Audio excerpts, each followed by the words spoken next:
This week, not only am I trying a Fluffernutter Sandwich for the first time, but I'm going to go back and score all the previous foods that I've made to create a scoreboard. Let's do it!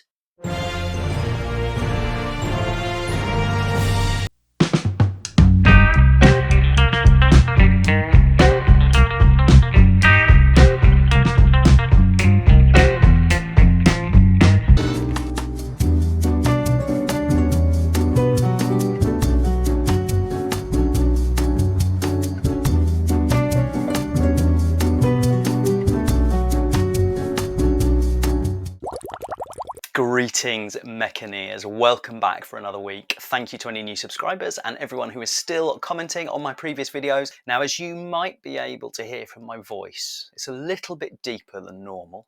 Not Barry White deep. I've got a bit of a cough, bit of a chest infection. I'm feeling a bit ropey, as we might say here in the UK.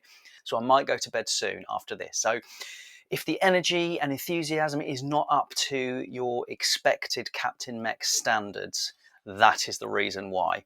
So before we get into Fluffernutter sandwiches, I have been having a think about all the previous foods that I've made because I'm going to score them. And so I can keep kind of a running total on a scoreboard so we can see what foods Captain Meck likes more than others. Now, one thing I want to point out to you is that my scores are based on the versions of that food that I made for myself. If I give a food that you love a low score, it's because I'm basing it on what I made. And by watching my previous videos, you will see that although I try my best with these foods, sometimes I can't get the ingredients or I cook it slightly wrong and then I learn about it in the comments. So some of my versions of American foods are going to be subpar compared to the real thing. So I'm just saying, welcoming all comments, but I'm not dissing American food if I give it a low score. I'm scoring it on the version that I made. Caveat out the way. Let's go from the start. Now, in scoring these things, I've kind of looked at the appeal of the item, the ease to make it, and also the overall taste. I'm going to score these things out of 10, but it's not just points, it's Meck points, MPs. First one, biscuits and gravy. The video that started it all, made about 2 or 3 years ago. I think I made that video before I was even making YouTube videos. It was just on a whim. Biscuits and gravy, I was so surprised about because it doesn't sound great because we have different uses of those words, biscuits and gravy, here in the UK. So it's easy to misunderstand what it is. It looks like animal vomit. It was so good. I was so pleasantly surprised and I went, bang, here is a new recipe in my life. Mrs. Meck turned her nose up at it, tried it, went back for seconds. My kids tried it. This is actually pretty good, Dad. I was really impressed with that. I can't give it the full points because it does, as I said, look a bit like vomit. So I'm going to knock a point off for that. The appeal of it, if you gave a plate of it to another UK person and said, here, try this, they'll be like, well, what the heck is that? So I'm going to knock a point off, but I'm going to give biscuits and gravy 9 Meck points out of 10.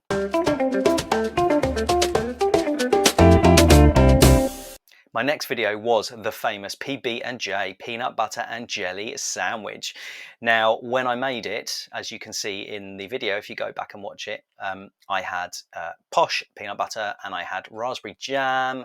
Since then, I've retried it in my spreadables video with the proper grape jelly and Skippy, and it was better. It was better than when I originally tried it. So, for a peanut butter and jelly sandwich, I can see the appeal. I can see why kids would love it. I did enjoy eating it. I wouldn't make it again. It's not something I'm going to go back to. I made it as a novelty thing. So for that reason alone, I'm giving it 6 Meck points out of 10. The next 2 videos were kind of weird anomalies that I wasn't really making a food and trying it. So the next video was candy. So I had 3 different types of American candy I was trying. So collectively, everyone in the comments, most people in the comments said, it's not the greatest candy that I've gone for, the examples I chose. So again, I realise there's probably much better American candy out there. So I can only score on what I had. So the Tootsie Roll was a bit nothingy. The Butterfinger was okay, that was quite nice. And the Moon Pie was absolutely hideous. So putting that all together, 3 Meck points.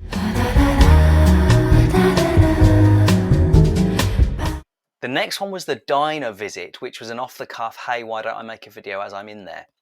I did have a dish, which, if for those of you who've seen it, was a car crash of a diner meal. Weird. I think someone in the comments said it was like someone had done whispers through various people as to what should be in an American diner meal, and then it all got messed up at the end.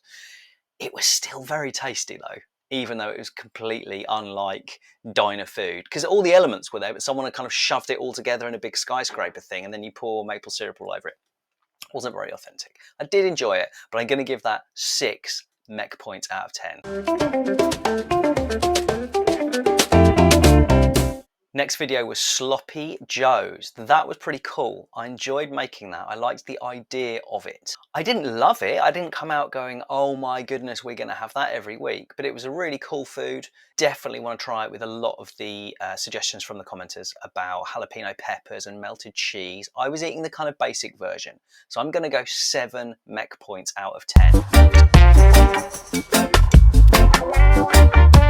Next video was funnel cakes. So cool. They are appealing. They were pretty easy to make if you're comfortable with, boiling hot oil. And it's just fried batter. You can't go wrong with it. Mrs. Meck polished them off. The kids liked them too. They were really fun. And because we just don't really have anything that looks like that in the UK, the novelty factor was kind of through the roof as well. So I'm going to go 8. Next was cornbread. Now this was a biggie for me because I had not realised how many variations of cornbread there are. I thought it was a breakfast food and it really isn't. I hadn't clocked in the sweet version or the savoury version. I hadn't clocked, all the added ingredients that you can have. So to caveat my score on this one, the cornbread I made, whilst perfectly fine, I can see that it was not the proper thing. The batter didn't run. It didn't sizzle as it hit the pan because I hadn't preheated the pan enough. There was some people say there's far too much butter in there. Some people say too little butter. Some people said I should have split it in half and buttered it before I ate it. There's a lot of little footnotes for the recipe that I did. So I know that it wasn't the perfect cornbread. So I'm going to go for 7 out of 10.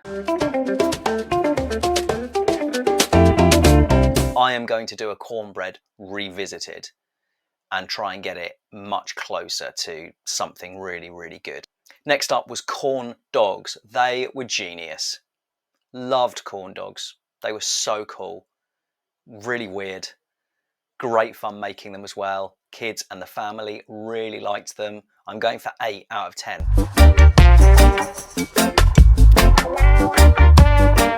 Philly cheesesteak, Philly cheese gate. I waded straight into that one, didn't I? That was fun. Lovely tasting sandwich. I'm going to go for 7 out of 10. It didn't knock my socks off. It was a tasty steak sandwich. However, before everyone kills me in the comments, I'm scoring the sandwich I made. And as a few people in the comments said, what I made is not a Philly cheesesteak sandwich. And I'm sure if I went and had a proper one, I think I probably would be blown away by it because it's a steak sandwich, but the authentic thing would be great. So the one I made, 7 out of 10, a respectable 7 Meck points out of 10. Next video was spreadables. Bit of a strange one, that one, just eating stuff out of jars. Skippy, very pleasant. Grape jelly was really nice, I enjoyed that. And Fluffernutter Fluffer Fluff, or just Fluff as it's called, that was sent from heaven, so that was fantastic. So push those all together, I'm going to go for a 6 out of 10 for those 3 spreadables that I tried. My last video last week was pecan pie, a classic. Now, once again, lots of different comments about how I could alter the recipe, loving people saying put bourbon in there. Hello, although I have stopped drinking now. I would normally have some gorgeous bottle of bourbon in my drinks cabinet, but my drinks cabinet has been emptied and distributed to various family members. Let's not talk about it. So we can still revisit pecan. I'm sure I could get away with a little bit of bourbon in a sauce or something, or some rum, but pecan pie was great. I'm going to go for 8 out of 10 for that. Again, you know, a different recipe or made by grandma herself, making it in the southern states of wherever, it would probably be incredible. But my version was 8 out of 10 Meck points.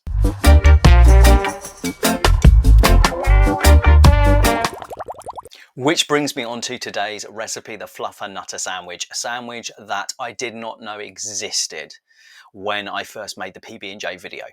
But I think people started suggesting the Elvis sandwich in the comments, the banana and peanut butter, and the Fluffernutter, and I just thought someone was making this up because I didn't even know marshmallow fluff existed. But I do now. This whole thing is a learning curve. So I'm going to make the sandwich and try it. I don't need to be in a kitchen for this. I have a desk. I'm sitting in front of a desk. So what I'm going to do is actually just tilt the camera down and I'm going to make it.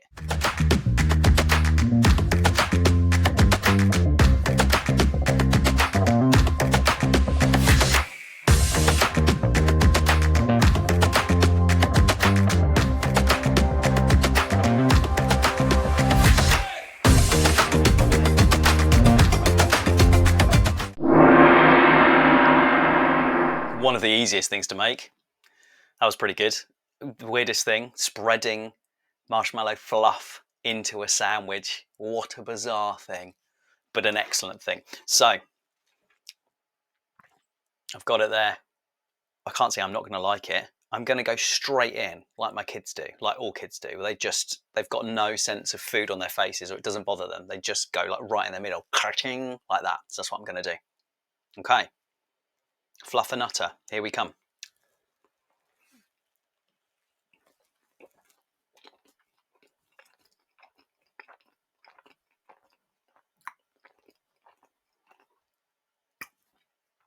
Oh yeah, I've just seen what I look like on the monitor. Sorry about that. That's better than I was expecting. I kind of knew it would be good. But if you saw my Spreadables video, when I said that to me, fluff was like, it tasted like happiness. I've now got happiness in a sandwich. I love peanut butter.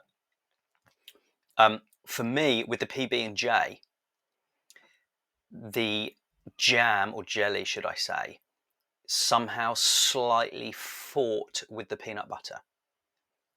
I don't know what it is, like the creaminess of the peanut butter, the acidity, the sharpness of the grape jelly didn't work for me. That problem is removed here because there's no jelly involved. This is just peanut butter and fluffy fluff fluff. So that is genius. I'm going to go straight back in. I mean, I shudder to think how many calories are in this thing. Oh, that's really good. That's so, so good. Let's get some coffee in there too.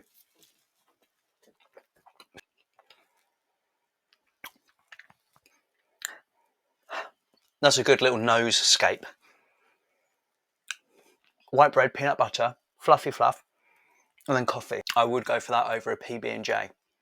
Mrs. Meck, the supportive wife, enjoys watching my videos, but she hates A, hearing me eat. There's quite a lot of that in my video. And B, if there's any stuff on my face that I don't get off, it drives her mad. So this, she's going to hate this. And I'm deliberately not cleaning it off. Scoring the Fluffernutter. So appeal, again, it's not going to appeal to everyone. A lot of people would see it and go, oh, far too sweet, a kid's sandwich or a kid's food. But for me, the appeal is there because it's novel and it's exciting. So appeal is up there. Ease of use. Easy. Taste is really good. Really good. So I'm going to go in high for the Fluffernutter. I'm going to go 8 Meck points.